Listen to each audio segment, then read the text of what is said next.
Patuloy ang monitoring ng DSWD sa mga lugar na dinaanan ng bagyong Opong.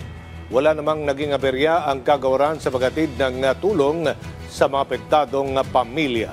Ang detalye sa ulat ni Noel Talakay. Noel.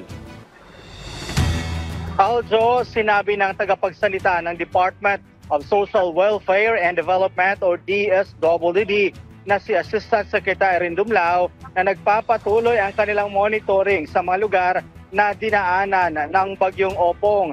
Sa isang panayam kay Dumlao sa Bagong Pilipinas ngayon, isa sa mga programa ng PTV, sinabi nito na walang naging aberya sa paghatid ng mga relief goods sa mga lugar na apektado ng nasabing bagyo.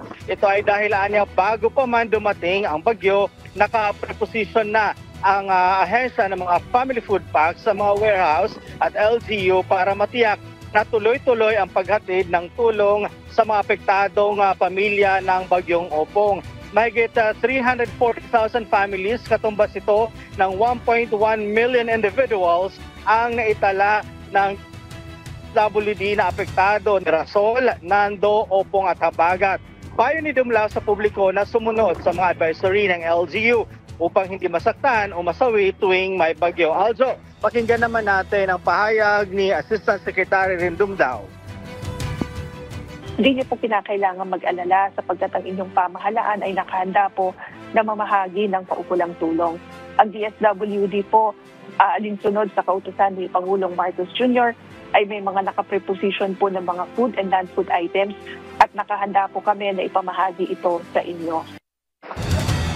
Also, andito ako ngayon sa Luzon Disaster Resource Center dito sa Pasay City at sa mga oras na ito ay sinasaayos ang dalawang truck upang maghatid ng tulong sa iba't ibang bahagi ng Luzon kung saan ito naman ang dala nila ay mga family food packs. Aljo. Maraming salamat, Noel Talakay.